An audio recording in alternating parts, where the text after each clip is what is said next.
Good morning friends, welcome back to my channel. তোমরা সবাই কেমন আছো? আশা করছি সবাই খুব ভালো আছো, আমরাও ভালো আছি। তো আমার এই ছোট্ট চ্যানেলে তোমাদের সবাইকে আরো একবার অনেক অনেক ওয়েলকাম, অনেক অনেক ভালোবাসা। তোমরা সবাই কেমন আছো অবশ্যই আমাকে কমেন্ট করে জানিও, আর কে কোথা থেকে ভিডিওটা দেখছো একবার অবশ্যই কমেন্ট করে জানিও। তোমাদের সবার কমেন্টের অপেক্ষায় থাকবো।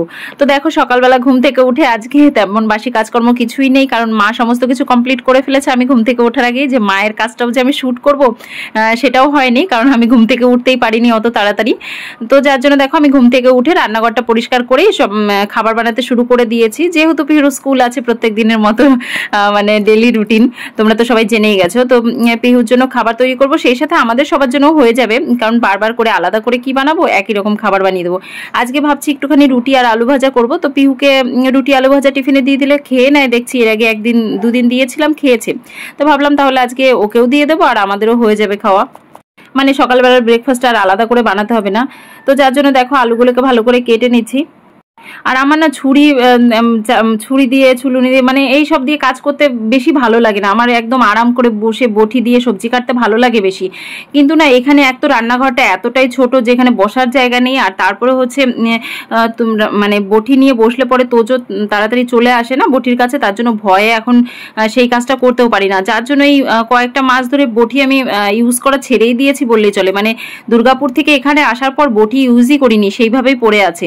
তো দুর্গাপুরে আগে বটিতেই কাটতাম, কিন্তু এখানে এসে আর পারছি না, ওই তোজোর জন্য একটু সমস্যা হচ্ছে। আর এখানে সব থেকে সমস্যা হচ্ছে যে রান্নাঘরটা ছোট, তার জন্য। তো যাই হোক, দেখো এদিকে মা আটাটা মেখে দিল আর আমি এদিকে এই ঘরটা একটু ভালো করে গুছিয়ে নিচ্ছি। মায়ের ঘর ঝাড় দেওয়া মোছা কমপ্লিট হয়ে গেছে, শুধু এই গোছ গাছগুলো একটুখানি বাকি আছে।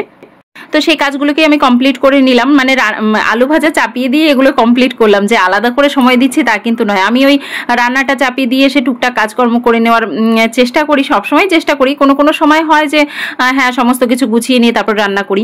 তো যেদিন যেমন টাইম থাকে হাতে। আর আজকে সত্যি কথা বলতে উঠতে একটুখানি লেট হয়ে গেছে, যার জন্য একটু তাড়াহুড়োও ছিল। তো দেখো রুটিগুলোকে ভেজে নিচ্ছি। আর একটা বোন আমাকে কমেন্ট করেছিল যে আমার রুটি ভাজা দেখতে তার খুব ভালো লাগে, আমাকে দেখে নাকি সে শেখে।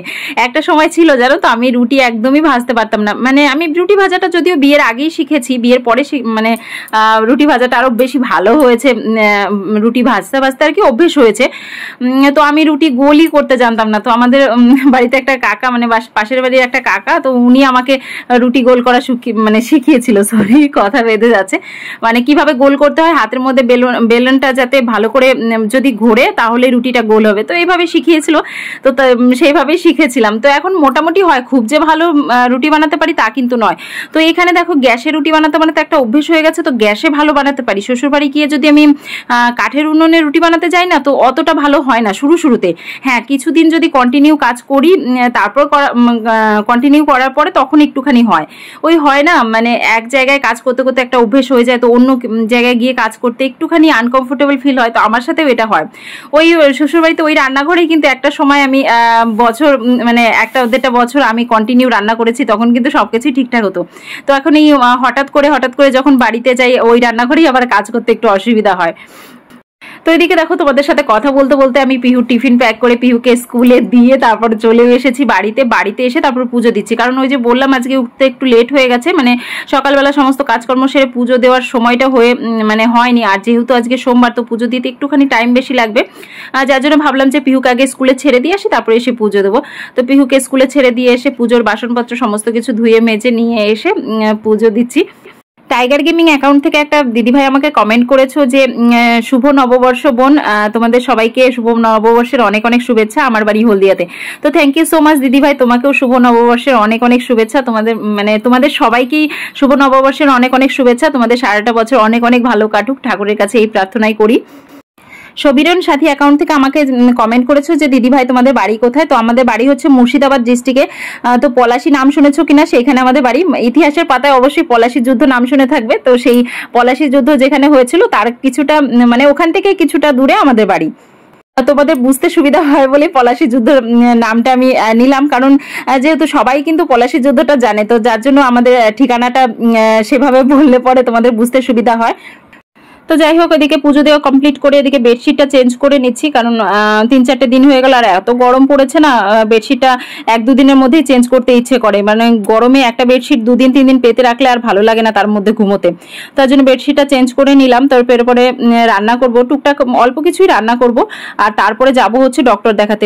ভাবছি 10টার সময় বেরোবো, ডক্টর দেখাতে যাব, দিয়ে ডক্টর দেখিয়ে পিহুকে নিয়ে চলে আসবো।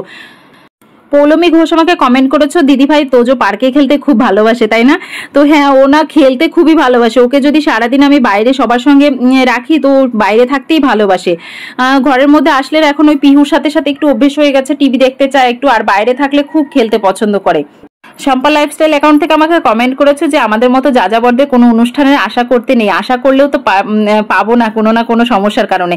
একদম ঠিক বলেছো, আমাদের সত্যি কোনো অনুষ্ঠানের আশা করতে নেই, না কোনো বিয়ে বাড়ি, না কোনো অনুষ্ঠান বাড়ি, না পুজো, না কোনো কিছুই। মানে আমরা যে কিভাবে কাটাই আমাদের জীবনগুলো, সত্যি মানে আমাদের মতো যারা যারা আছে তারা তারা অবশ্যই বুঝতে পারবে।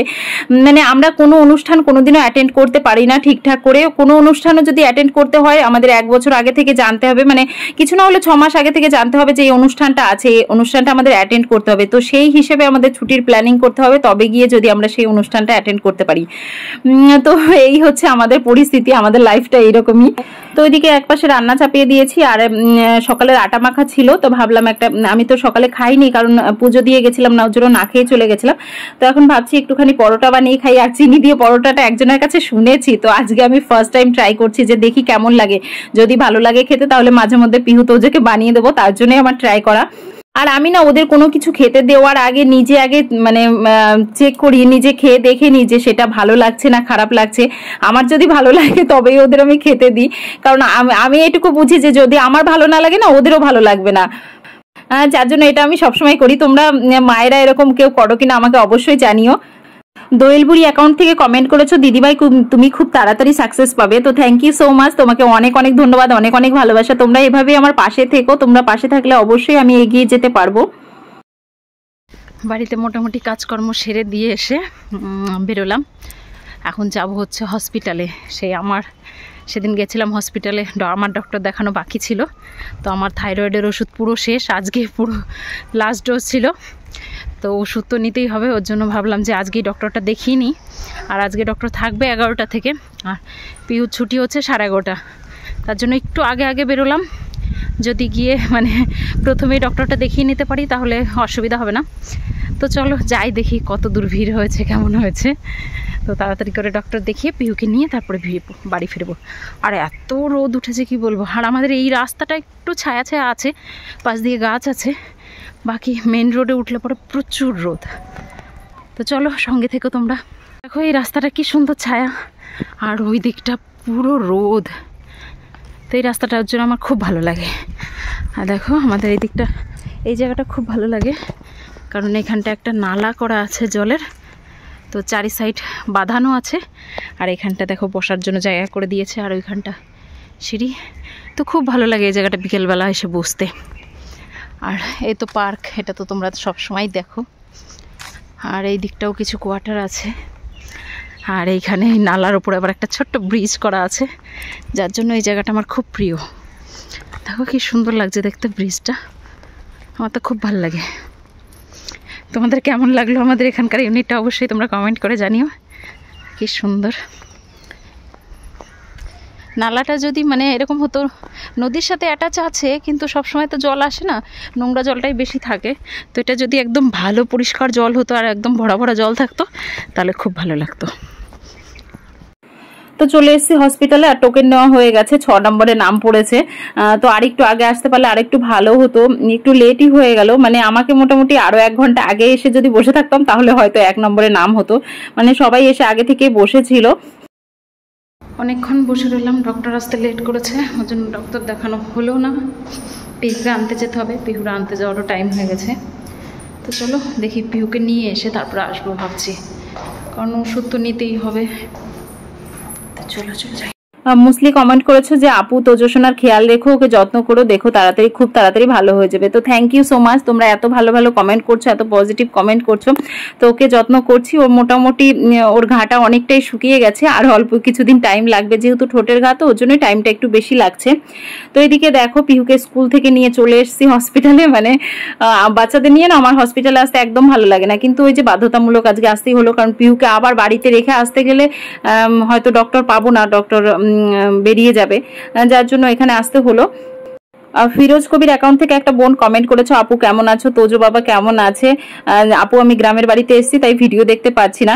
তো অবশ্যই আমি ভালো আছি, তুমি কেমন আছো অবশ্যই কমেন্ট করে জানিও, আর তোমার বেবিরা মানে টুইন্স বেবি কেমন আছে অবশ্যই কমেন্ট করে জানিও, আর এভাবে আমাদের পাশে থেকো। ডাক্তার দেখানো কমপ্লিট, তো চলো এবার ওষুধ দিয়ে বাড়ি যাই। খাবার কিনতে হবে, আচ্ছা কি চাই বলো। চিপস খেলে শরীর খারাপ করে। অস্মিতা কমেন্ট করেছো খুব সুন্দর, থ্যাংক ইউ সো মাচ, তোমাকে অনেক অনেক ধন্যবাদ, অনেক অনেক ভালোবাসা। মিম নাসরিন লিখেছো কংগ্রাচুলেশন দিভাই 10K কমপ্লিট। তো থ্যাংক ইউ সো মাচ, তোমাকে অনেক অনেক ধন্যবাদ, অনেক অনেক ভালোবাসা, তোমরা এভাবে পাশে থেকো।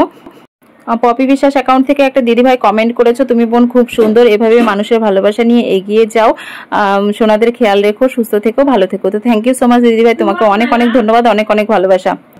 সুব্রত সঙ্গীত অ্যাকাউন্ট থেকে একটা বোন কমেন্ট করেছো, দিদি ভাই আমিও বাড়ি থেকে দূরে থাকি তাই বাড়ির সমস্ত অনুষ্ঠানগুলো মিস করি, খুব খারাপ লাগে।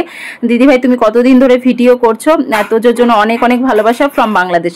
তো thank you so much Sangeeta, তোমাকে অনেক অনেক ধন্যবাদ, অনেক অনেক ভালোবাসা, এভাবে পাশে থেকো। আর সত্যি বাড়ির অনুষ্ঠানগুলো মিস করলে খুব খারাপ লাগে, কিন্তু কি করা যাবে বলো, লাইফে অনেক কিছুই স্যাক্রিফাইস করতে হয়। তো যাই হোক, আর আমি ভিডিও অনেকদিন ধরে ভিডিও করছি, আমার চ্যানেলে অনেক পুরনো ভিডিও আছে, দেখতে পাবে। আমাদের ডাক্তার দেখানো কমপ্লিট করে মা মেয়ে আইসক্রিম খেতে খেতে বাড়ি গেছিলাম, তো বাড়ি গিয়ে আর কোনো ভিডিও করা হয়নি। আর এখন দেখো সবাই মিলে চলে এসেছি আমরা মেলায়। এখানে মানে আমাদের কোয়ার্টারের কাছাকাছি এক জায়গায় মেলা বসেছিল, তো পাশের উনি বলছিল যে চলো মেলা থেকে ঘুরে আসি, ওনারও হাজবেন্ড বাড়িতে নেই, তো আমরা সবাই মিলে দেখো মেলায় চলে এসেছি। আর শান্দাস অ্যাকাউন্ট থেকে একটা বোন কমেন্ট করেছো, দিদি ভাই তোমার ভিডিওটা 3 বারে দেখে সম্পূর্ণ করলাম, তুমি একটা লক্ষ্মী বউ, সবকিছু একা হাতে সামলাচ্ছ, আর সব থেকে বড় কথা হলো এত কিছুর মাঝখানে তুমি আমাদের কমেন্টে রিপ্লাই করছো।